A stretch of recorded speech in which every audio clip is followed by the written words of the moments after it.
but okay, got it. Thank you. There you go. Thank you. Appreciate that. And what we'll do is put this on our YouTube, Bellingham Sail and Power Squadron YouTube area, which Michael and Leslie could talk maybe a little more about than I can.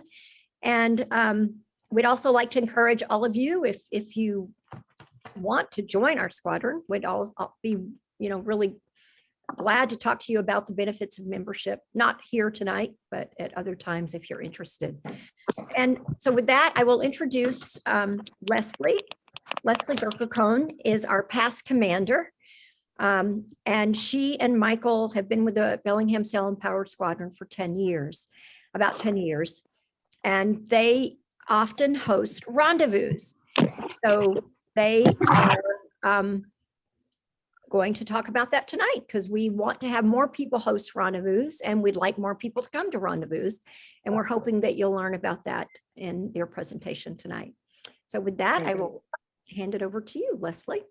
Sounds good. Thank you, Mimi. First of all, just a few little housekeeping things. First of all, I'd like to thank Mimi and Bill. They've been really wonderful about hosting these series of seminars, and I'm sure that they can let you know, and maybe Mimi, you can talk about that a little more later, what upcoming seminars that we've got coming up over the next month through December and into January. It's really exciting because people can just pop on by Zoom. We've had a couple of nights where the weather's been terrible, and just being able to do that and not have to leave your house. I don't even have shoes on. And it's great to be able to do this from home and be able to be together at the same time. As we were talking about, we will make this information available on our YouTube channel. Also, the PowerPoint that Michael has created, and thank you for that. Thank you for doing that. Is going to be available as well. We can, Mimi said that if you emailed her and let her know that you like that she can forward that on to you, and we'll let you know the address at the end. So we'll be doing that. Also, you don't really need to take notes on this necessarily because we already have some wonderful work that's been done. And I actually feel that Sue Bussinger, who's here, should probably be the one presenting this. Sue and Joan Olson, two of our members, did a really amazing job creating a guide for cruise captains, and it's on our website, and at the end we'll show you how to get to that as well. Penny Dalglish helped with that as well, and I had a chance to help with it as well, but they did such a good job organizing it and just putting it down very clearly step by step. So we'll show you where that is and how you can get to it. So don't feel like you need to, we don't feel like you need to write everything down because I'll elaborate on it, but much of what I'm saying is they've already taken care of. So anytime Sue, you want to jump in there, or Penny, feel free to do that. Sue is, I started to say Sue's right underneath me, but I don't know if she is for you. And Leslie, we also probably need to introduce Tom as our commander. I forgot to do that. I'm so sorry. I can't see everybody. Sorry. Tom, are you there? Okay. Sorry, I can only see so many people on my iPad. Tom, would you like to say hello to everybody real quickly? Say you're here. There he is. Yeah, I'm here. Thank you. Hello, everybody. Hello, everybody. Well, hi, Tom. We're glad you joined us. Well, it's I could sure learn how to be a better cruise captain. I'm good at cruising, but not good at captaining. Well, thank you. Thank you for coming and for being here with us tonight. Okay. Mimi, as I said, feel free to just jump in anytime, anything I'm forgetting. So what Mimi asked me to do is to introduce myself a little bit and then turn it over to Michael, who can introduce himself. Then we will begin a screen share so you won't see our faces again until we get to the end. As Mimi said, if you do have questions, you can go up into your chat feature and type a question in at any point. And then when we get to the end of that particular topic, Mimi said that she would stop me and we can do questions at that time. Or if you'd rather wait, we'll turn back on faces, get back on gallery view again at the end, and then I can answer any more questions you might have. And also, I have a feeling that some of you might be much more experienced than I am at running rendezvous or even just going to rendezvous, and you probably have your own stories and your own comments, and please feel free to add them anytime. We all learn more when we can share together and figure out how all this works, as a team. So please feel free to do that. So my name is Leslie Gelker-Cohn. I've been involved in the squadron for about 10 years, as Mimi said. Michael joined first. And I thought, oh my gosh, I was still working full time and really busy. And I thought, I am not joining this organization. I just can't do it. Can't take on one more thing. Well, and he went and really came back talking about how much he felt he was learning and was getting to know people. And I finally, okay, fine. And at this point, we had just bought a boat. Michael had a small boat years earlier, but really we didn't know what we were doing at all. I cringe to think sometimes some of the things that we did before we knew what we were doing.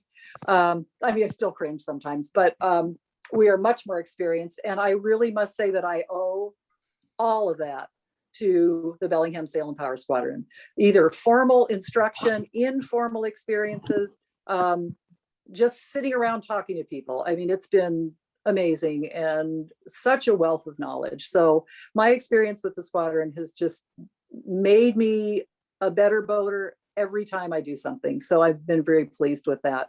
And I have been involved, as Mimi said, and past commander, was just our commander last year, was executive officer before that.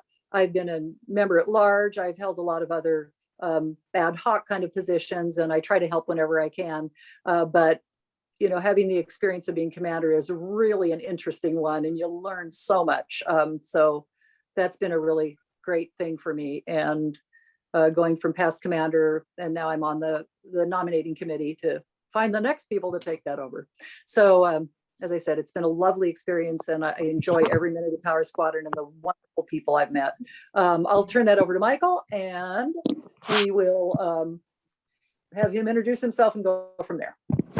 Okay, I hope everybody can hear me because I'm sitting next to Leslie, but she's on an iPad, and I'm on our main computer because I'm doing the screen sharing tonight. So hopefully you're hearing me through the microphone on her iPad just fine.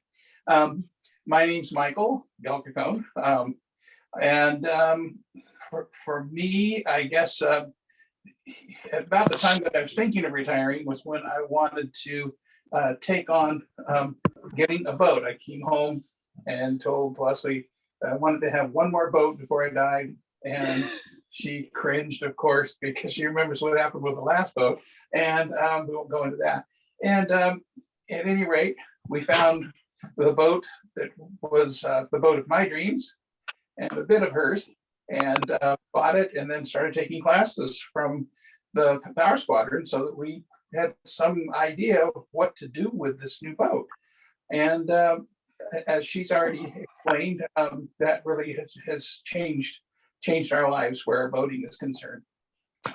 When I joined the squadron, I was almost immediately, I guess within the first year, asked to be the secretary of the squadron.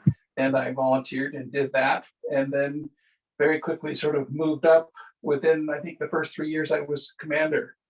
And I think that's more a result of who's willing to volunteer as opposed to who might be the most qualified.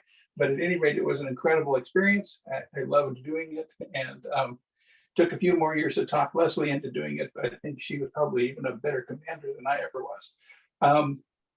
So now, after leaving commander's position, past commander, I went back to secretary. I now wear the hats of the historian for the squadron, newsletter editor. I think it said historian. Secretary still. Secretary. So I do a whole bunch of different things, and so love doing it. So that's where we're at this point. And the other thing is we love doing during the summer season are doing, we always volunteer to do at least one rendezvous. So I'm kind of the shy one. So I'm going to turn this over to Leslie so she can do the talking and share what we know about cruise captaining, and I'll run the screen share part. So great. Away we go. Okay. And by the way, the boat of our dreams, Michael said, don't think yacht or anything like that. It's a 32 Bayliner, which we love. And we love the layout of it, and it works just great for us. So that's our boat. And we love how much it costs to keep maintaining. Yeah, yeah, that was sarcastic. And Leslie, Anyway, just yes. before you begin, I'd like to Sure. remind everybody to please mute, because every little sound comes on. So if you aren't muted, please do mute. Thank you. Great. Okay. All right. I'm going to ask Michael to start the screen share now, and we'll cross our fingers here. There we go. Okay. Okay. So why rendezvous? We're calling kind of interchangeably using the word cruise and the word rendezvous. We tend to call them rendezvous in our squadron, or we say cruise captaining. So we're talking about the same thing here. When we went on our first rendezvous, which was early on after we had become members, we had never been on any kind of a rendezvous. We had never boated with other people. We didn't have any kind of experience with that and really didn't know what to expect. So as we were getting prepared to think about going on our first rendezvous, the Backuses called, Andy and Chris Backus, who are longtime members of our squadron. And they said, you know, we're going to be cruise captaining for our Susha rendezvous. Would you like to be our co-cruise captains? And we said, well, we'd be interested in finding out what that means, what that involves. So we went over to their house, and one of the perks was getting to know them, had some dinners together. They talked us through things because we had no idea what we were doing. And then we agreed to be cruise captains, co-cruise captains with them. And that's something that we've taken on in our squadron, is the idea of having co-cruise captains, where you'll have somebody who's more experienced, joining with somebody who maybe has never done it before or is a new cruiser, so that they can learn how to do it. And then they can become cruise captains maybe the next year, and then bring on somebody else new. So we found that to be a really effective way to do it. And then you don't feel like you're doing it starting from scratch and you have no idea what you're doing. You've had an experience doing it with somebody else. So for us, that experience of cruise captaining turned out to be just the beginning of our love for cruising with the squadron. So our first rendezvous, you want to go ahead and change there to the next screen, was what we called Camp Susha. And it was something that we did with Andy and Chris that first year, and something we loved so much that we ended up taking on for, I think, 6 more years. And we ended up being the cruise captains for that. And it kind of grew and grew. It started out something that was somewhat structured, and ended up being something that was quite a bit more structured with lots and lots of activities. We'll talk about that as we go on. But for me, that very first time I went, I just found the experience to be absolutely magical. First of all, we had never stayed at Susha. We hadn't done much at all.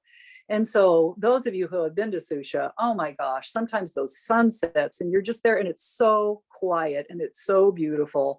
And so I had that experience. Not only that, but all of a sudden we got to know all these people that we had never met before. We'd maybe seen them at dinner meetings, but just really didn't know them. And the wonderful thing about something like this, and especially when you're in someplace like Susha, where you don't have a town close by and you're just there all together, is that you really get to know people. And this Camp Susha experience, you can see pictures of it here, of the group. Was quite a large group. We had some kids and lots of families. It was really great. Some dogs. And we had the opportunity to just spend time together. My favorite picture is that one on the left down there of Andy Backus, and that was with Elise, one of our young members, Elise Montgomery. And Andy, I think, is reading to her, and it was around the campfire. And I just remember it being particularly magical. So I found that experience to be really a life-changing one for me, and something that we ended up doing for a long time. And, for us, what I really find is it is so different from other squadron events. I mean, we have wonderful opportunities to take classes. We have dinner meetings where you can sit and chat with people, but part of that time, after you've chatted for a little while, you usually have a speaker or something. And so you don't really have the opportunity to just sit and really get to know somebody. And I really think that squadrons with the formal and informal learning they provide, as well as the opportunity to build friendships, are really unique and something that I think that everybody in Squadron should be doing, and getting more people to do those. We've had some really good turnouts, but getting new people who haven't gone, I would think it really does change your view. And as I said, I've learned so much, and learning in the context of these particular rendezvous events has been really powerful for me. And I'll talk a little bit more about that later. And obviously we need new leaders all the time. It's easy, as we were talking about before all of you got here, to find that there's some people that tend to volunteer to do things like that over and over. And it's really good to get new people in there to serve our squadrons as well, to give back. And that's something really important. And to be able to start as a co-captain to train is a good way to do it. So as you're thinking about that and thinking that you might be interested in doing that, you start to think, well, how do I start? What is the best way to do that? So here are some of the things that I found is in the cruise captain's role. The first thing you want to do, of course, is to figure out things like simple things, location and dates. So what we tend to do, I think we can, no, go ahead and leave that there for a minute. Oh yeah, that's great. That's where I wanted it. So here are some more pictures of some of the things we've done. You can see some live music. You can see people hanging out. We've had, I think what were we doing there? Oh yeah, there's some more music. This right here. Yeah. Sport ground. Oh, that was Port Browning. Okay. And so the first thing you want to think about, obviously, is what you want in terms of the length of the cruise. I mean, some of this seems pretty obvious, but you have to decide, is it going to be a weekend cruise? What we've done is most of our cruises have been weekends, just because if people are working, I know we have a lot of retired people, but we do have people working. So what we've tended to do mostly is have a cruise that starts on Friday around 5, goes all day Saturday, and then tends to end around, after breakfast on Sunday. Some people come early, some people stay late. Sometimes we'll extend that. I know Tom and Penny, our current commander Tom, and past commander, his wife Penny, just did a South Sound cruise that was an extension. They centered it around Polsbo and the district rendezvous, but then did a South Sound extension on either side of that. So you can certainly do that. But if you're just getting started, you might want to just start with a weekend rendezvous. We tend to start with Docktails on Friday night, and I'll talk about that more later. And you stay together Saturday, lots of different things that can be done. Dinner together in some form on Saturday night, breakfast possibly together on Sunday, and then everybody can take off if they want, or they can stay. What we usually try to do is come early, especially for cruise captaining, to make sure we're there and have everything organized. Sometimes we'll come a day or two early and just relax for a while before everybody gets there. So some of the things you have to think about when choosing dates are,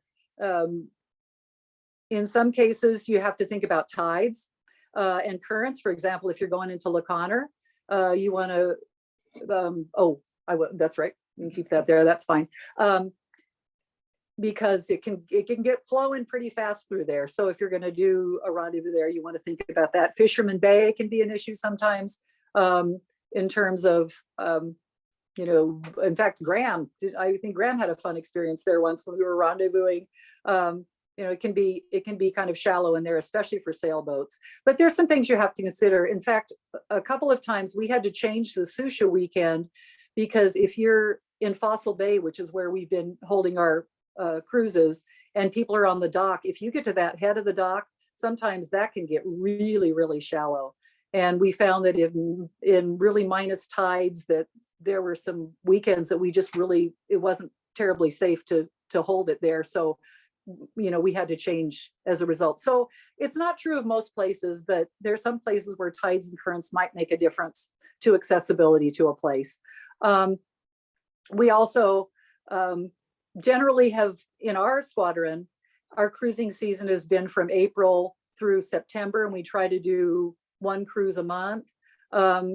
but I don't see why somebody couldn't decide they wanted to do a winter cruise, for example, or a cruise at any point. You know, I think that there are certainly possibilities there that we haven't talked about and that we just haven't done. So you might want to keep in that cruising schedule a season or try something different.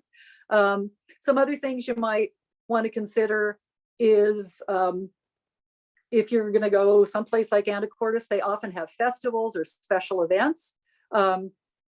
When we have done that, you know, we've often been there for farmers markets. Sometimes there's live music going on. One time when we were in Anacortes, there was a big wine tasting that the town had.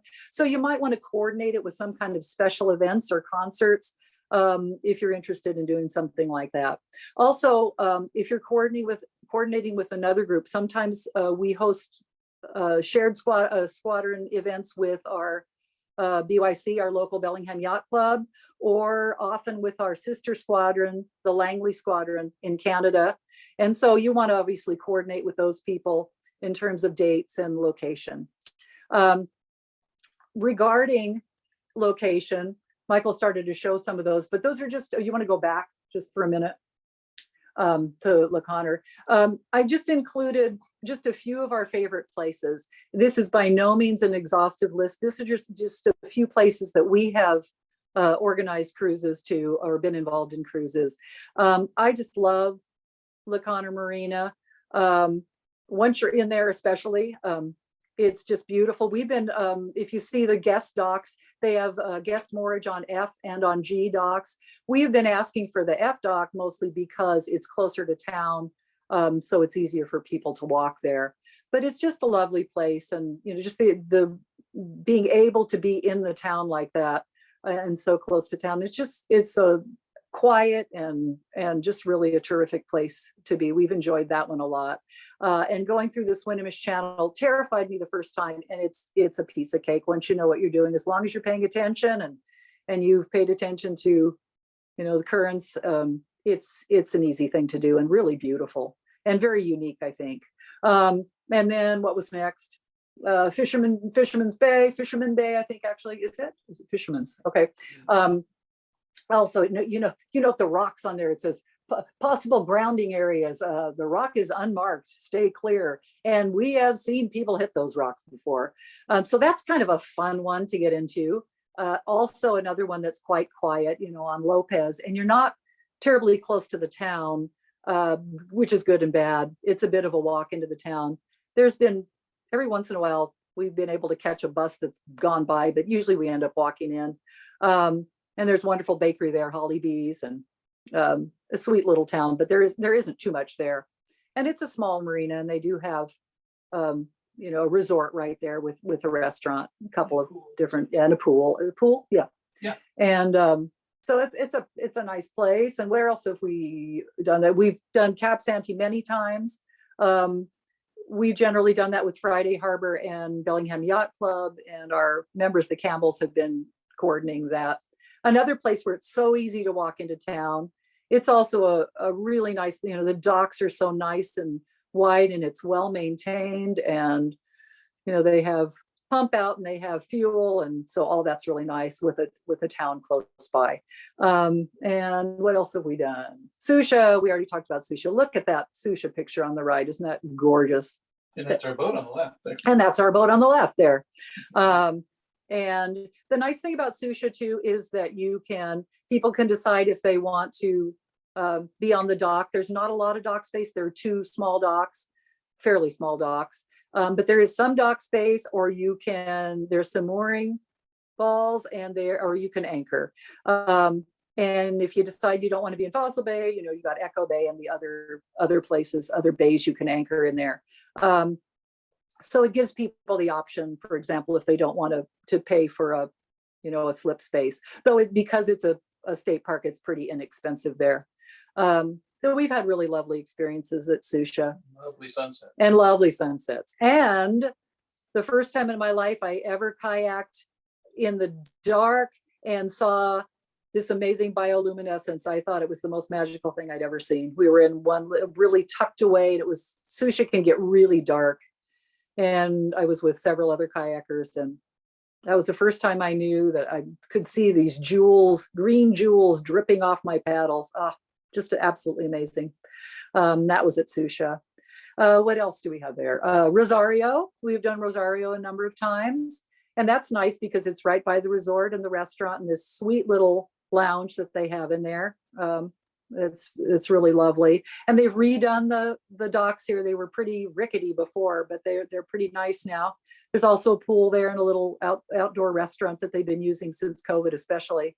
And you can moor there or anchor as well. Right. Yes. As well as being on the docks. Plus the whole idea of people who don't necessarily want to bring their boat out for whatever reason. This is an island location where people can come and stay at the resort and come and join the rendezvous without having to bring their boat out. So they Right. can still be part of it. And Cap Santee is like that as well. So is La Conner. Right. We've done that before when maybe our boat isn't working and we still want to go to a rendezvous. We've spent the night and we've had people bring RVs and people stay in hotels. So, even if you don't have a boat that's working or you don't have a boat, you can still invite people to be involved. Good point. Let's move on. Deer Harbor. We did a Deer Harbor rendezvous this last year. And I love it because it's just small and quiet. There's not much there. They do have a van that you can rent and take it. In fact, I think you just pay for gas, but you have to reserve it. And you can take that into East Sound. So we would have people sign up if they wanted to do that and go into East Sound. That's always been fun. And it's just very sweet place. You can walk. There are a couple of restaurants you can walk to. There's a pizza place right across, and there's a new barbecue place just kind of down the street where there used to be another restaurant. I can't remember what it was called. But I really enjoy Deer Harbor. It's one of the quieter ones and not, if you don't go into East Sound, you're pretty much stuck there, which is awfully nice and quiet. And we really like it. The fun part about that is Pole Pass, if you're coming in from the south. We've never had any problems with it, but it can get shallow and rocky and you just got to watch what you're doing. And if you come in around the other way, you don't have to worry about that, but it's really easy and also quite lovely. As long as you just, as with everything, just paying attention. What else? Did we have any others there? Oh, Friday Harbor. We have not done a cruise since we have been members. There may have been some to Friday Harbor, but we have not been on them. But Friday Harbor would also be a great location. Another place where it's easy to get into. It's large enough, that you can do a rendezvous easily, and it's also close to town. Also, the other one that we have not been able to do is Roche, which we like it as the Disneyland of boaters, right? You go and you have all these nice fancy restaurants and it's kind of fun. The problem we've had, we tried to actually do a Roche rendezvous and found that the groups book so far ahead that it's almost impossible to do a rendezvous there. So if we want to do that as a squadron, or if you want to do that as a squadron, you want to really think early on that and see if you can get in. We needed to plan much earlier. I think we started looking several months ago and we couldn't get in for this next summer. So I think Roche would be a great place to do it. If you notice, was that the last one that I had on? Yeah, we'll go back to the other one later. And that doesn't count the different places we've gone with our Canadian friends up to Port Browning, Poets Cove, lots of places to go up there, Montague, and Ganges, right? All sorts of places where you can go to marinas, and there are lots of lovely coves to anchor in as well. As you can see, all the places that I've shown here, and this is by no means an exhaustive list, are places that you can get to, and you can moor in a marina. We have done some squadron cruises where it was just anchoring and or mooring balls, but mostly just anchoring. I think we did Rebecca Spit one time. We've done some other things, and those things are fun too. And that's certainly a possibility. The only problem with those is you'll just have to remember that some people do have accessibility issues, and doing someplace where they can't get off onto a dock maybe means that they're not able to join you for that particular rendezvous. We've had some people with dogs that didn't want to, or didn't have the ability to, or whatever, get them into their dinghy several times a day and row to shore or whatever. So they wanted to be on, in a marina. So you have to decide there are pros and cons of that. The wonderful thing about doing something where everybody has to anchor is it's a great chance to put your anchoring skills to use when you're around a bunch of other people who can help you and answer your questions and be there for you. So it's certainly a possibility. There's certainly lots and lots of great places to anchor. You just don't have the security of knowing that when you get there, there's going to be room for everybody. So you have to think about that and know how many people are planning to come. But those are just a few of our favorites. As I said, it doesn't, you're not going to go wrong. You're going to find great things wherever you go. And then in terms of amenities, besides the idea of docks versus anchoring, you want to see what's going on, what they have in terms of the facilities. If you've never been to this place on your own, you might want to take your own boat out there, or you might just drive over. We always call the harbor master and we ask them about the facilities they have. A lot of these places have what are called, some of them called party barges, which can be just a portion of a dock that's been set aside, or maybe it's a floating dock that's been attached somehow. And often you can rent these party barges, which we usually do for a barbecue, or just to have space together that you can meet. We have been using the barbecues, for example, at Deer Harbor, and you just generally have to rent the barbecue in some places, or sometimes you just get it as part of the cost of that party barge. You don't have to use a party barge, and some places don't have it. But then if you do use it, that's just for you and it's put aside. Susha's got a nice shelter as well, and that's covered. Not all the party barges are covered. You might want to ask the harbor master if there is covered space in case it rains, because, of course, any time of the year, rain's always a possibility.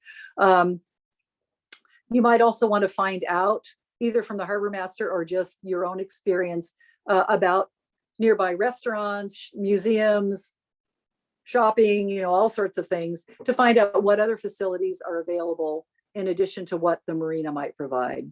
Also, do they have a pool? What are the in-house amenities that you have there as well? So we always start that by calling the harbor master and seeing what they can tell us, and then our own experience. Leslie, I one saw a quick couple. question. Yes. One quick question, Leslie. Yes. At a place like Susha, how do you ensure you have room for everyone? Well, Susha, you're probably not going to have room for everybody on the dock.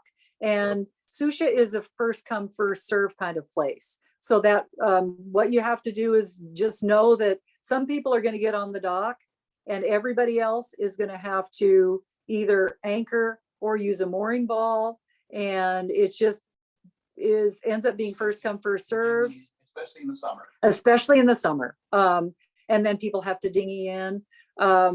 And I believe that we have done a little side tie, tying a second boat to somebody that's on somebody's on the dock. But I don't think at Susha they like you to go more than 2 out.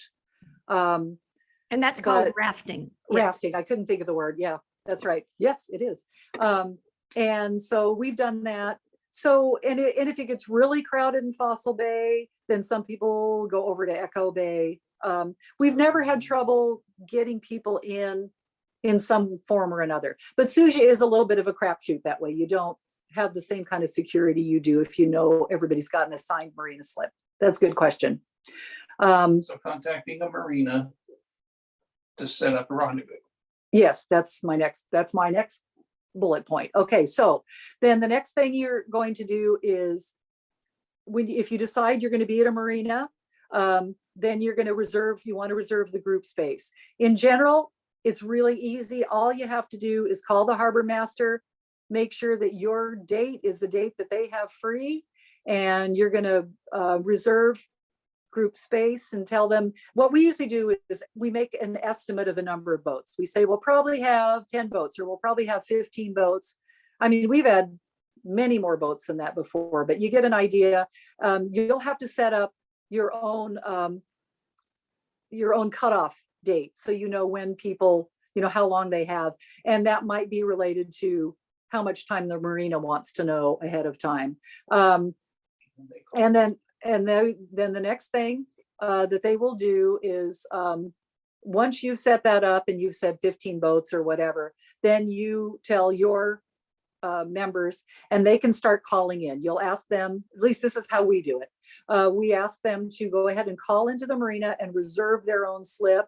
The marina will already know that we're coming because we've already told them, and that they will reserve spaces in almost every case. I mean, we always try to get them to reserve spaces with us all next to each other. And unless it's really, really crowded or people do it really late, we've always gotten people in right next to each other, which is what makes it fun.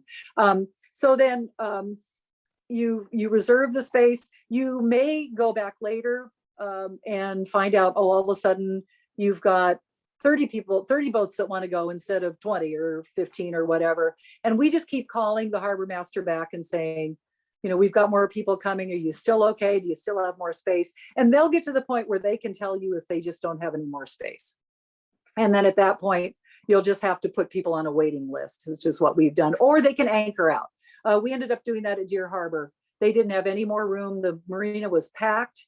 And so the last people that joined ended up having to anchor. And then maybe they can move in on the second night if somebody leaves. You let the harbor master know that they want a space as soon as possible. So that's how we've generally done it. The only marina that we've found so far that's different from that is Le Connor. And if you want to go to the next slide, what Le Connor does is they have you sign up as a squadron. And what you do is you pay X number of dollars for so much dock space. Like you pay for a quarter of the dock on the inside, or a quarter of the dock on the outside and inside, or half a dock, or you could even take a whole dock. And the price has changed every year on that, but let's say it's $500 for half the dock or something like that. And then so what we have done is had the squadron prepay it, and then we have to collect the money from people and then pay the squadron, pay ourselves back, because that's the only way they do it. So I find Le Connor to be a little more complex than every place else, but it's such a sweet space. It's worked really well for us. And as long as you can prepay it, I don't even think we have the squadron pay it. I think we just put it on our card. Oh, there it is on that page. So a quarter of a dock is $150, half a dock is $300, that kind of thing. So you just get the dock space. They tell you how much room it is. And then what you have to do is you have to be very sure that you know the overall length of all your boats that are coming. So you make sure that you've got room. We had to actually expand one year, go from a quarter dock to half a dock because we ended up getting more people. And that is all on the Port of Skagit website there for Le Connor. So you can get the information about their policies. And you can call them. Yeah, and we call them and talk to them as well. But they do want you to buy it that way. So that's a little different from every place else, just to make you aware of that. Any questions about all that? That's a lot of information before we go on to the next topic. Otherwise, you feel free to ask questions at the end. Okay, and anybody else who wants to add, please add at any point. Okay, so the next thing, once you've got a date, once you've got, you've talked to the harbor master and made sure things are available in our squadron, and you from the other squadrons, North Olympic Squadron, or whichever other squadrons are here, you can of course have your own internal way to do this. But what we do is, before you go any further than that, we ask that you put a save the date request in. And so what you would do for us is you go to our bsps@boatingisfun.org, our website. All you have to do is put in Bellingham Sail and Power Squadron in your search engine, and this should come up. And so what you do, and we'll show this again in its context from the homepage when we get to the end. But Right now, you're going to go to the calendar and you see where it says save the date request. So you're just going to click on that and it will take you to a little form that you can fill out. Nope, not that one. We'll take them there later at the end when we go to the site. But you're just going to fill that little form out that says, we'd like to do a date here and we'd like you to save this for us. And what that does is make sure that we don't schedule anything over the top of it, because we don't want to be scheduling against our own events. And also the communications committee, which will receive this, will also check and make sure that you're not scheduling anything against the district in case they're doing a rendezvous or something like that, or national. And we just try to not be against other events where possible. And so when you do that, then we can put the date on our calendar. And then the next thing that you will do so that we can start publicizing it is fill out an event form. This form is also on the site. And we can explain that more at the end as well. When we show you this a little bit more about the Sail and Power Squadron website. But all you do is fill out this form. The sooner you can fill it out, the better, because the more information we have, the more we can begin to publicize it. And so this is just an example of one of the events. It's a Susha, one of the Susha ones, and it has the dates, items to bring, contact information, and it talks about what you're going to do there. So you just fill that out, and that way our communications committee can get to work publicizing. And there are several different ways that we publicize. And again, you probably have your own ways to do this in your squadrons, but this is what we tend to do. So the next thing, after you filled out this event form, we will begin to, even if we don't, even if you don't have all the information yet, get that in and we'll get that date on the calendar. So for example, this is one of the things that we begin to do before we get even more specific is we add it to our cruise calendar. And so Bellingham Sail and Power Squadron, our monthly publication is e-publication is the Bell Signals. And so we put that online. I am having trouble seeing that. That's pretty small. Oh my goodness. Can you actually change the view size up there? I have no idea. See up the top on the bar, toolbar? Oh, it's a slide. Okay. So you have to have really good eyes to see that. But the idea is that we would add your event to our cruise calendar. And then everybody gets to see that and put it on their calendars. What we have found that especially if you have busy people and people that are also people that are involved maybe in a yacht club or two, they're going to have other options for cruising. And so we like to get our cruises out as soon as possible. I would really love to see all those in place by our change of watch in March, if not sooner, so that people have a chance to put it on their calendars. Because people are going to go other places if they don't know about your cruises. So let them know as soon as possible. And the sooner we can publicize, the better. And as we get new cruises, we just keep adding to that list, and that appears every month in the Bell Signals as the season goes on. Also, we publicize it on our Facebook page. We've got a Facebook page and we've got a website. The website's more static. It changes, but it doesn't change as often. The Facebook page is changing all the time. Michael keeps adding new articles to it, new videos, new stuff every day almost. That's one of his projects that he always works on. So our Bellingham Sail and Power Squadron Facebook page is always really up to date. So what you would do is go on here. If you notice on the toolbar there, it says events. You would click on events, and then the next thing that would show up would be something like this, that would show our cruises. So meetings, cruises, everything is on here. So this is our calendar. So this gives people another place to see where our cruises are. So even if you're not a member and getting the Bell Signals, anybody can go on to our Facebook page and see where our rendezvous are. And, it might be incentive for somebody to join your squadron if they see that you're doing all these fun events. So this would show all the different cruises that we're doing. And then if you click on one of those cruises, like the Deer Harbor Rendezvous, you would see, It doesn't, we don't expand. I know, but you're going to the next page. So what we would have there possibly is information that might be the same information or different information, but this is also information we use to create e-blasts. So our e-blasts, and you may all have your form of those as well if you're in a different squadron, our e-blasts go out to our whole membership, and they're another way that we publicize events. So this was our Deer Harbor Rendezvous. Whoops, go back up for a minute. It's in 3 pages. Right, it's in 3 pages because we couldn't fit it all, or if we could fit it, it would have been so small you really couldn't see it. So it says the marina is filling up fast, so register soon. You may not get a slip if you wait. So this shows when it is, the start time, the moorage fee, and I believe that included power for that one, right? Yeah, they don't always include power. People may have to pay power in addition. Tells you what to bring. BYOB appies to share for Docktails Friday evening. Bring a side dish. Oh, well, wherever that went. Anyway, that's fine. You can go on. And it tells about all the different things that we're going to be doing. It shows what we're going to have for breakfast, what things you can do, or you can head into East Sound aboard the Orcas Island shuttle. That is quite expensive, by the way, just saying.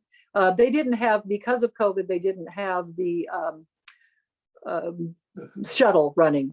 The van you could borrow, sorry. They didn't have the van running this year, so we weren't able to do that. Anyway, so we try to include lots of pictures. Tom Berry, who is our public relations officer, just has a really good eye for that and always creates some really nice stuff. So that's the biggest way that we publicize these, through our monthly bell signals, our Facebook page. It's also on our what's the other one? Our website. And we also do e-blasts. So a number of ways to let people know what's going on. And then people start signing up. We ask them to let us know that they're coming and not just let the marina know, because then we can be in touch with them and get them on our list as well. It does, if you notice here on page 3 of the e-blast, it tells you how to contact the marina. It gives you, in fact, it says you can register online. For this one, a lot of marinas now you can register online, or you can call the harbor master office. And then we always have a cutoff date, as I said, to make sure that we have an idea of what's going on and we know how many people to expect, and especially if we need to, request more dock space, or hopefully we can get more dock space if we need it. So we've done that, and then after that, people start signing up. We start getting their information. And then after a while, you don't have to do this, but this is one thing that we've always done, is that we create an email and tell people more about what's going on. So again, we let you know things are filling up fast, that we aren't going to have the van available this year, but there's a way to get into East Sound. It tells about the food choices that are available. Can you click on the next page? This was an email, but it's 2 pages on here. It tells about the restaurants that are available in the Deer Harbor Marina store, which has pretty good food for a little store. And it tells you how to get into Deer Harbor. And, if you're doing a marina where there is kind of a tricky entrance or something that people should know about, tides or currents or whatever, it's always good to let them know that. Talking about planning to have games, a wine tasting contest. We asked people to bring wine. I'm not sure we did on this one, but I think we did later. And it's a reminder also of what kind of food we want them to bring to share, and what we might be offering. I'll talk about food more later, so that'll give you more of an idea of what we do. And then in addition, we always create a boat contact list, which is next, talking about the number of participants, the boat length. Is that boat length on there? It does not. It doesn't. Well, that one doesn't have boat length because it didn't matter at Susha, right? But some places like La Conner, boat length really does matter. And we always like to get the boat name, because then if somebody's arriving, we can always keep an eye out for them, so you can see, before you can see the faces, sometimes you can see the boat name. So what we always try to do is be there as people arrive, and try to be near their slip to help them if they need help. So that's always good to know. So then we have contact information on there. This was one of the rendezvous that we shared with our Canadian sister squadron, Langley. And so we have the information on there about that as well. We also have the email contact information in case people maybe want a buddy boat to the rendezvous, or they, would like to get some more information from somebody that they know. So that's always a good thing to have. All this information, of course, the information about people is in our roster as well, but at least this just puts it all together and makes it easier for Let's just say people that to find. our emails also, the one like the one we just showed before this, and then this participant list also, those, at this point, these things are only going out to people who have signed up to be participants, Right, not to the whole squadron. right. So it's a smaller audience at this point. Okay, so that's what we do ahead of time, and we'll maybe even send one more email right beforehand, and just to say, well, we're excited to welcome you and look forward to having you here. Okay, I'm going on to a new topic. Any questions about that at this point? I know I'm throwing a lot of information out Some chats. pretty quickly. Oh, we have some more chat? There's some chat. Could you ask all participants who are Oh, not yeah. presenting to mute? Okay. Anything else that we haven't answered? Let's see, Cheryl, let's see. Things like Susha, how do Right. you ensure? you We have did that one. for everyone? Anything else? Typically, how far in advance do you need to make arrangements at the larger marinas? We have really found, well, let's see, what did we do? I've already made arrangements for the Connor for next, what is it, August? More next August, that's right. And in fact, we found at Deer Harbor, you had to call, they didn't take any reservations till January, till the new year, but you had to call like right after the new year, or they were starting to get booked up. Yeah. So there isn't an answer specifically because every place is different, but I would say easily 6 months ahead, I would look. And especially in the smaller marinas where you're going to have a little bit more trouble. And if you're flexible, you may find that maybe they can't do it on a certain weekend, but they could do it the next weekend or something like that. And of course, you're doing this, you're checking a date before you've invited anybody to come. So, you'll have some time. But yeah, I would always say, if it's a summer rendezvous, I'd be doing it around, at least checking around the first of the year, just to be sure. Anything else? And this is a suggestion from Bernie and Judy. Okay, You can rent a van on Orcas. I was aware of this too, that will be delivered to Deer Harbor. Our cruise did that this past. oh, okay, great. Because they do have that Orcas Island shuttle, but it's something like $28. It's really expensive. So if you could order a shuttle, do you know where you ordered it from? Is it like from a car rental company or something? Is that what you did? Because I think we had somebody actually take a taxi in, but that ended up being about $30 by the time they were done too. Anyway, if you have more information Yeah, on that, one maybe of you our can share it. members, our cruise captain rented it, and then we just split the cost, but it was a 15-person van. So anybody on the cruise that wanted to go to East Sound and then up to the top of the hill and stuff, we spent a whole day just touring the island. Oh, that's great. So And that it was through a cheaper car than rental company? individually each paying for a shuttle. I think it came out to like $14 a person, or no less than that, $14 a couple maybe. Yeah, and it's a rental company that's on the island. Okay, Don't remember- great. don't That's remember good to the know. name. But they delivered it right to us at Deer Harbor. That was nice. Great. Thanks for sharing that. That's great information. Okay. Okay, anything that was it? All right, going on. The next thing is finances. So what we do in our squadron is we budget $300 per rendezvous, and we can use that. You can use that for anything you want. You can use that for food. You can use that for the party barge. You can use it for the barbecue. We've used it for prizes, for games and wine tasting and all sorts of things like that. We have found on occasion, if you have a larger group and you'd like to do something or something that's different and special or whatever, you can always feel free to come back to the administrative officer who's in, the umbrella over our cruises and ask for more money. And it probably wouldn't be an issue at all. But we just don't want to just leave it open. I would suggest not leaving it open and say, spend what you want. It's always good to have an amount, whatever that is, even if you're willing to go over it, if people ask. But generally, we've done really well with $300. If you can see the Deer Harbor one from this year, I can barely read it and I wrote it myself. Yeah, I've got to put my glasses down to see that. It was $253. And that included food and that was food for, well, I'll explain food later, but that was food.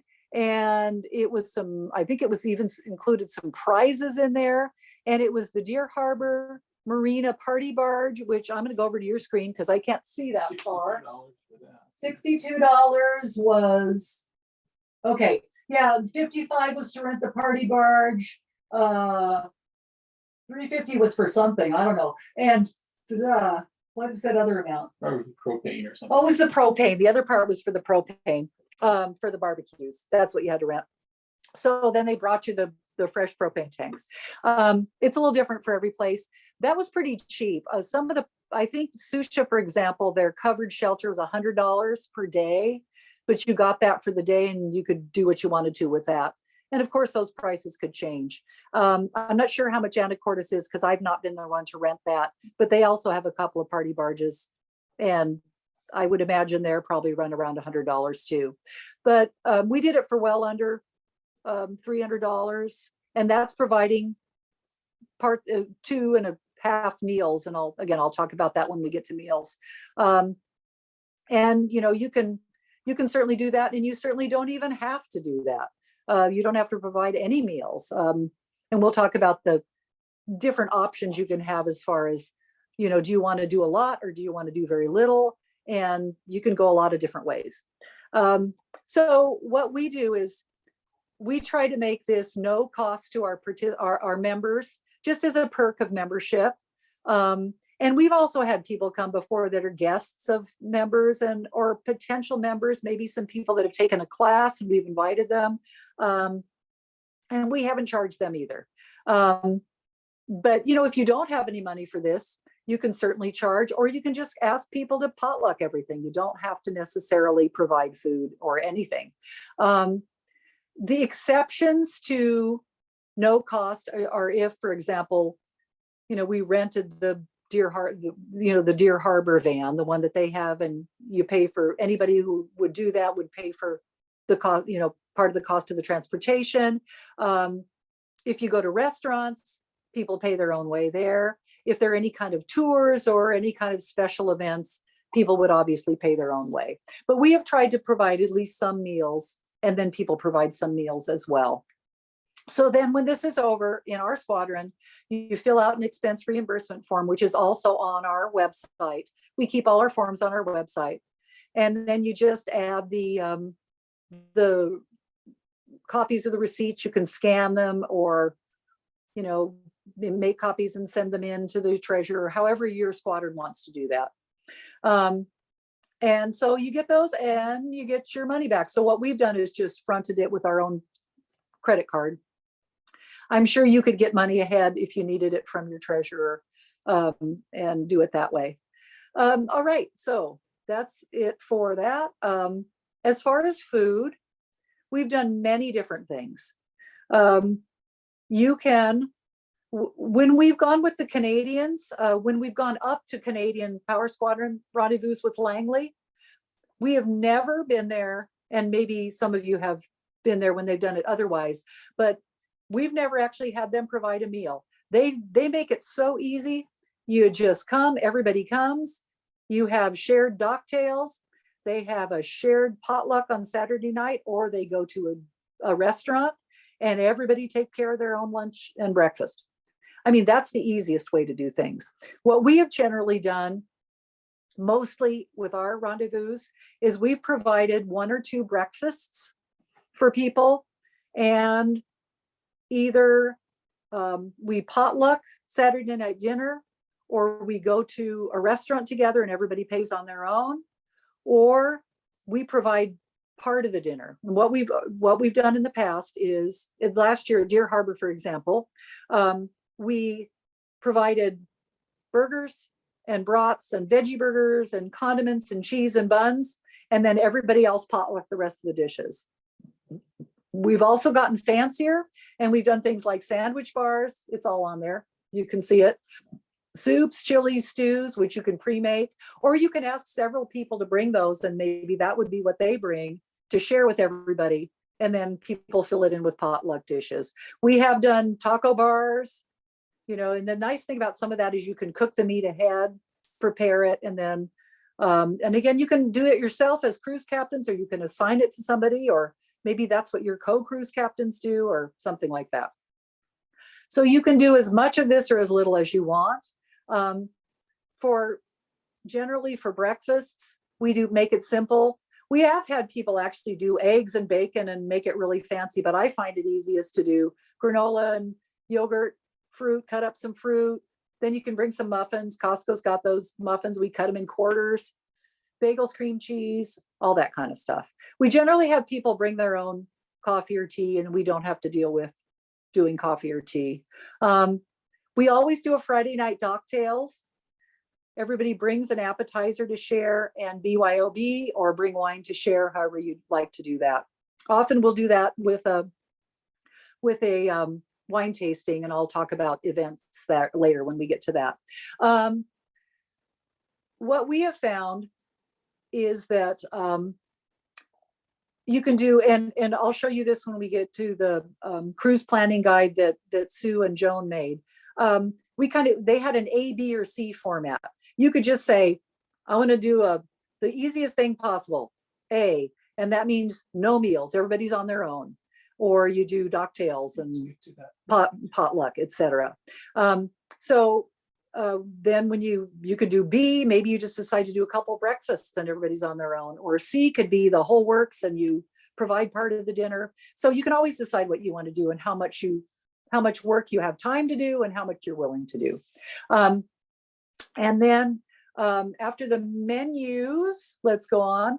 Before we get to that, you can keep that there. But the other thing you might think of is if you want to do a restaurant meal, then what you want to do is find out how many people are going. And as cruise captains, you're probably going to want to reserve the space ahead of time, call ahead and make sure you can get space together. Last time when we were in La Conner, there was a great Polish restaurant that isn't there anymore, sadly, called Anelia's, that we took everybody to for lunch. And you just make sure everybody's got room, that they know ahead so that they're prepared with the food, and they know that they're going to have a big crowd. And then people just have ordered off the menu. You can do banquet style if you wanted to. I think they've done that in Polsbo before for district. You just buy you decide what you want, and you have 2 or 3 choices, and you pay an X number, X amount of money, and you do it that way. So there are lots of ways to do, but the easiest way obviously is just to take everybody to a restaurant. Just make sure you warn the restaurant and ask people ahead how many people want to go, so the restaurant's prepared. That's all I have about food. If anybody has questions about that, feel free to ask. Going on to activities. We've done lots of different activities. This is the same kind of thing. You can go A, B, or C. You can say no activities, everybody come chat, have a great time, nap, fish, dinghy around, do whatever you want, but no group activities. Or you can have a few group activities, or you can go the whole hog, which we started doing at Susha. It got more and more complex, and it was really fun and something really enjoyable. But don't always feel that you have to start making this such a big deal that it overwhelms you. Make it something you can handle and take on as much as you want. You can see some of the things we've done there. Some of my favorite things are, we did a wine tasting. The guy in the hat there is Eric Sanuti from our squadron, who is a wine aficionado. He's our wine expert, and he's a past commander as well. And what he did one year is brought different wines for us to taste. And he actually brought this case that he had of different wine notes. So you could smell blackberries or leather or whatever. And he had this whole case of 40 smells or something, and you could smell them. And then he would have us taste the wines and get us to try to decide, what we were smelling. It was really cool. This last year we did a wine tasting at Deer Harbor, and we just had everybody bring a bottle of wine. And we made a page of tasting notes and, rating system, and everybody rated the wines and tasted them all and retasted them just to be sure. And then we had prizes for the ones that got most highly rated. I think that was bottles of wine. So that was fun. Other things that we have done have been lots of games. Sometimes we just bring board games, and Saturday night after dinner, people who want to play board games and card games. We have done group games this last year we've done it at Susha, and this last year at Deer Harbor, we did a nautical Pictionary. It was all movies and books related to the sea, like The Old Man in the Sea or Jaws or whatever. So we played nautical Pictionary. We just did that on a big whiteboard, or you could bring one of those big pads of paper that you can buy at the stationery store and do it with markers. We played Jeopardy. I know that there was just a Jeopardy at our holiday party that the McCarthys did. That's a great idea. We've done trivia games for prizes. Stan Campbell is our resident jokester, so we've had pirate jokes. We've had fun runs. We've had nature walks. We have done sing-alongs. One year I brought my guitar and we taught everybody sea shanties at Susha. You can do cook-offs, like chili cook-off or dessert, best dessert. We've done area-specific activities where people go to farmers markets together or take the van into a town or walk into the town to do some special event. One fun thing we did, and you can see that on the screen here, there are a couple pictures of us doing selfie scavenger hunts. And so turn to the next page. We did a scavenger hunt out at Susha, and it was within the boundaries of Fossil Cove and Fox Cove, and you had to find all these different things, and you would take a picture of it and bring it back. And you could do that anywhere, couldn't you? You could do that in the town, you could do that in a marina. It doesn't have to be in a natural setting necessarily, but we did that, and that was really fun. And we had prizes for that, whoever came back first with all the correct answers. So I just saw a chat go by. What was that? Nope, it was. You ever done a poker run? We've never done a poker run. What's a poker run? Who said that? I did. Used to work with a guy that did poker runs on boats, and we've done them on motorcycles and dirt bikes, and you just go from place to place and you pick a card, and whoever gets the best hands wins in ascending order of best hand to worst. It's pretty fun. So you go from boat to boat? Huh? You No, go from boat like to boat? like you go from stop to stop. Say you'd go to Oh. Susha and then maybe go to Roach Harbor. I mean, something like that. I don't know where all you'd go, but it works pretty good on bikes and stuff. And like I say, he had power boats, and they used to go to Lake Tahoe, and they do poker runs all the time. So Huh. it'd be something that probably needs some thought, but it's pretty fun. We just did one this year on motorcycles for Guide Dogs of America. It was pretty successful. It was pretty cool. So Cool. You'll have to it's just an interesting thing that I've done in many venues in the past, and it could work probably with a little thought. Okay, great. Just thought Thanks. I'd bring it Maybe up. maybe you can write the ideas down, or see like how it would work down, and something we could add it to Yeah, I've been our involved cruise in guide. many of them. So, after I get more involved in the club and stuff, I'll get together with some of you guys and see if we could figure something out if it made sense. Great. Thanks, Dave. That sounds good. You bet. Okay, wonderful. Okay, and then in addition to the kind of activities that are fun activities like that, we also do activities that are fun, but also learning experiences. So sometimes we've done scheduled workshops. As you can see there on the left, our fabulous teacher, Graham Hunter, was giving a presentation. I believe this was at Susha, and he was doing a presentation on how to figure out slack at different narrows. And it was really wonderful. And so you can do a scheduled workshop. I remember we had Deborah Frost one time showing how to do kayak rescue. She got her kayak out in the water at Susha and demonstrated for us. Graham has done a couple of different workshops. Tom did an anchoring one time, I remember. We've done knot tying. We've done all sorts of different scheduled workshops, which have been fun. You can go back to the other page that we were on. Yeah, that one. I like that one better. And then we've also, I really find, in addition to scheduled learning, some of the best squadron learning I've ever done has been informal learning, where you just sit down by somebody at Docktails and you say, you know, I've been having trouble with my cooling system or my electricity or whatever. And pretty soon you find you've got 5 guys in your engine room with all their heads there, putting their heads together, trying to help you figure something out. This last time at Deer Harbor, we were saying, oh my gosh, our dinghy motor was working fine. And suddenly it's just gone kaput and we can't figure it out. And pretty soon one of our amazing members was sitting on our dinghy fixing our motor. And he stuck with that thing for 2 hours till he fixed it. I mean, good grief. And then he was talking to us, telling us what he was doing so we could learn from it.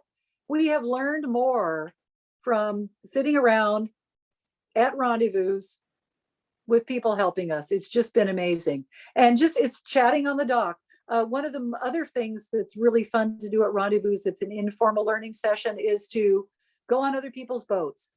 We have been on other people's boats who have exactly the same boat we have, but they've done different things to it. They put in different carpeting, they've changed things around.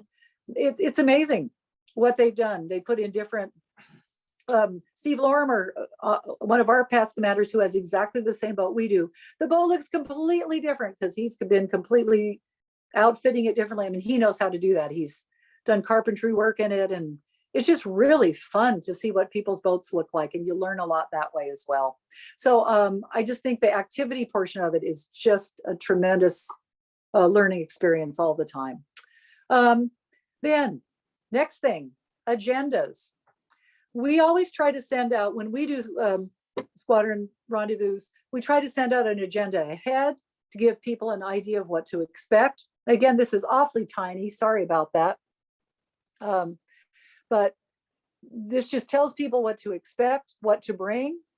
We always ask people, when they're BYOBing, to also, or not just BYOB, but bring your own utensils, bring your own plates and cups, because that way you're not having to throw so much stuff away and carry so much stuff out. And because people are mostly on their boats, if they forget it, they can always go back and get stuff. We just stopped offering paper plates and things quite a while ago. We found it to be really a better idea and wasteful. So we just asked people to bring their own stuff. So then this tells wait, go back for a minute. The first one is when we went with the Langley Power and Sail Squadron back in 2017. And it just shows you, like, what is this? Everything you wanted to know about boating, we're afraid to ask. A mini seminar with Graham Hunter and Deborah Frost. So something like that would be great for Saturday afternoon. We did a morning fun run. We did that photo selfie scavenger hunt. You tell people what meals they're responsible for so they know what they have to do. And then we send these ahead. Sometimes we've taken them over to a copy center and have them blown up and we put them on the side of our boat, or we just hand them out to people anymore because everybody's got their iPads and things. They often can just have them on their own iPads. But sometimes if you're in a place that doesn't have good Wi-Fi connectivity, it's nice to be able to pass out an agenda physically to people. So that was the one from Susha. Here's the one from Deer Harbor from this last time around. Look, morning options: take a hike, go fishing, go crabbing, take a nap, explore others' boats. So nothing organized. Afternoon, see morning options. So as you can see, pretty unorganized. I mean, purposely. We just wanted people to be able to chat and enjoy time together. This was one where we had Docktails Friday night. We offered breakfast on Saturday, breakfast on Sunday. This is one where we did the barbecue and everybody else brought potluck. So it's pretty easy. We had game nights available. you'll find some people want to play games, some people don't, but we had a really rousing game of nautical Pictionary at this one as well. So that was fun. And we had prizes. One of our members actually came up to me after the last rendezvous and said, you know, that was really fun. And it was nice of you to provide prizes, but I'd like to provide the prizes next time. And he brought coffee cards for the coffee shop that's in our marina. He brought wine. He brought some other, like he had a couple of hats. It was pretty cool. So that was just lovely of him to offer that. Maybe you can get one of your squadron members to volunteer that. So we always provide the agendas and make them available for people. Let's see, the next thing. Any more that's gone by on chat? No. Okay. As far as the other cruise captain's role, we always try to make sure that we have that we've got our squadron banners up. We put them on our boat as cruise captains, or put them on somebody else's boat if it's more visible. Not only does this let people know where we are from our squadron, but it also advertises us as a squadron. And sometimes we've had people come up to us and say, I live in Bellingham, how can I get involved with this group? And we say, come join us for dinner. And then hopefully they become members afterwards. You can see on the one on top, that's where we blew up the agenda at the copy center, our copy source downtown. And then we just put that up and had that for people. And then we didn't make other copies for people and just saved the paper there. But I think you always want to leave free time for relaxation. You want to leave free time for conversation. And a couple of other things that I think are the cruise captain's role, and that's to make everybody feel welcome. What we try to do is, as I said, we'll often come a day early, so we're there, so we can be there when the first people arrive. We find out from the harbor master who's in which slips. And so when we keep our VHF radio on during that first day, so that as people are coming in, we make sure that we are making sure that we're there. So we run over, to where we contact, when they contact the harbor master, we contact them and say, hi, we're here to help you dock. And so we come over there, and often as soon as somebody's docked, then they come with us the next time. And pretty soon you'll have a whole big group of people that are helping the new people tie up. So we try to get there as people come in. We help them tie up if they need it. Sometimes, if it's windy, it's really helpful. We make them feel welcome. We introduce them to the other people, because sometimes maybe they're new or they've never been to a rendezvous before, and kind of give them the lay of the land. And we also keep an eye on weather. Sometimes the weather is changing, and if the weather's going to be if looked like it was going to be great and it turns out it's going to be particularly bad, we get a hold of everybody right beforehand and let them know what to expect. We had quite a lot of wind coming into Deer Harbor this time, but people made it. But it's always nice to be able to share what information, especially if you're already there, to let people know what it's really like. We've had to cancel rendezvous before because the weather got so bad. So the week ahead, you want to keep an eye out, and you want to keep in touch with everybody who's signed up, so that they know.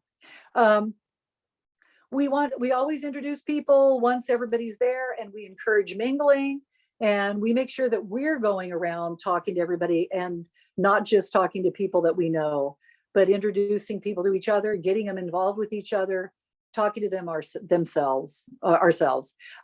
We also encourage people to get involved.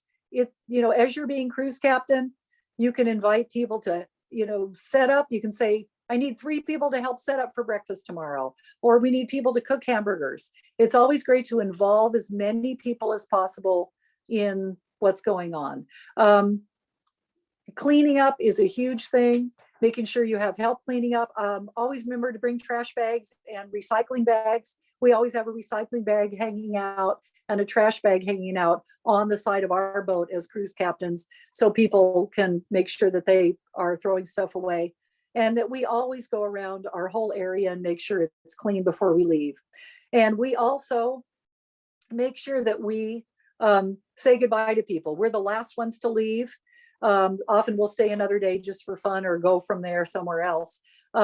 And we say goodbye to everybody and wave them off and thank them for coming, and make sure that they, feel that they've been thanked and welcomed.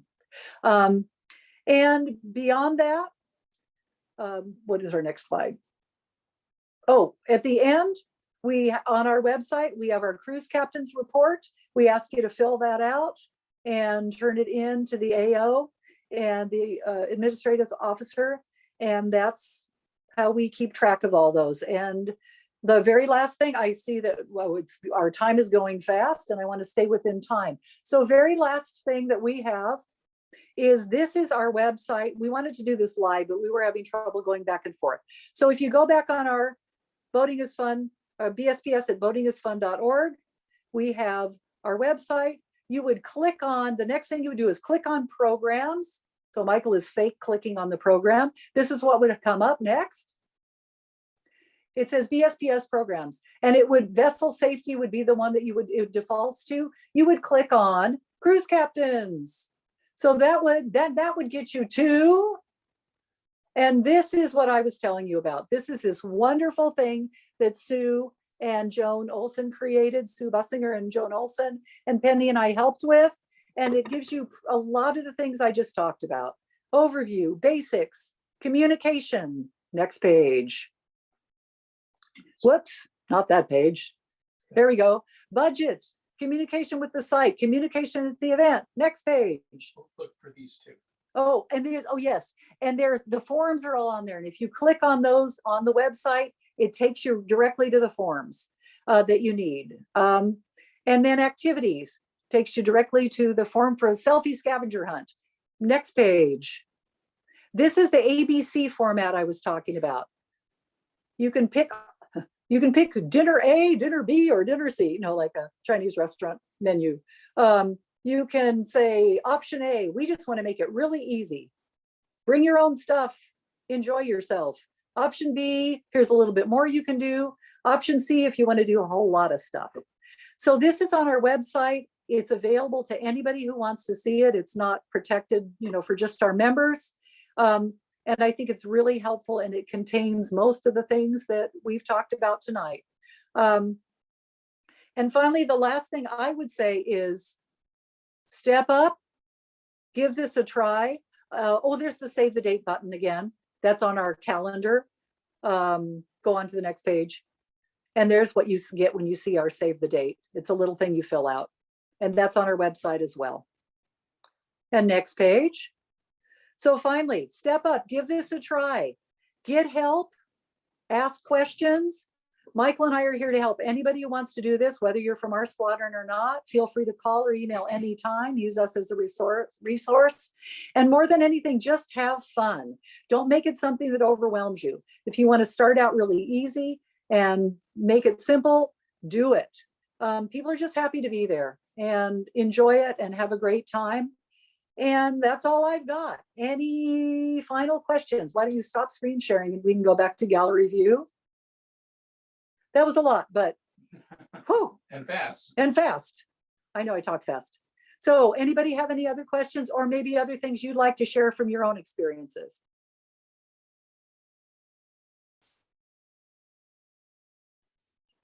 I would just like to say I very much enjoyed the rendezvous that I've gone to. Deer Harbor was really wonderful this year, and La Conner is one of my favorite, like you said. And thank you, Leslie, for all the work that you have put into these rendezvous, along with the other cruise captains that might be present here too. Thanks. And Mimi, how do they get that PowerPoint? They can email the RSVP where you registered for this workshop, and I can forward what Leslie gives to me to you. Great. Sounds good. We'll do that.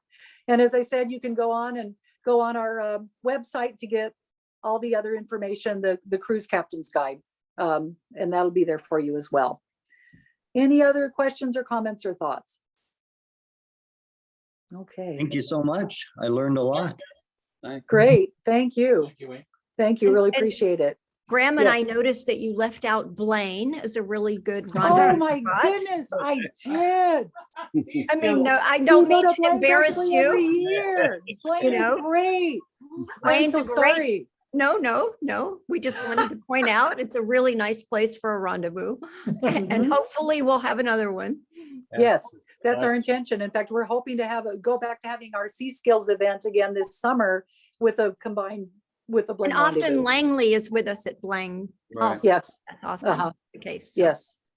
Great. Yeah. Okay. Good. Thank you all so much for coming. If you are not, if you are Bellinghamsters, but you are not members of the squadron, we invite you to join us. And I am happy to talk to you about membership at any point. We think it's a pretty great organization and we'd love to have you with us. And thanks to all of you who came from North Olympic and from other Yeah. places. And we're really glad you were with us tonight as well. Thank you. It was wonderful. Thanks. Mimi, do you have anything more you want I to say about do. the other I- seminars? I do. I want to point out that our next workshop will be in January. It's either going to be January 11th or 12th. We have to confirm the date with the Blaine Senior Center.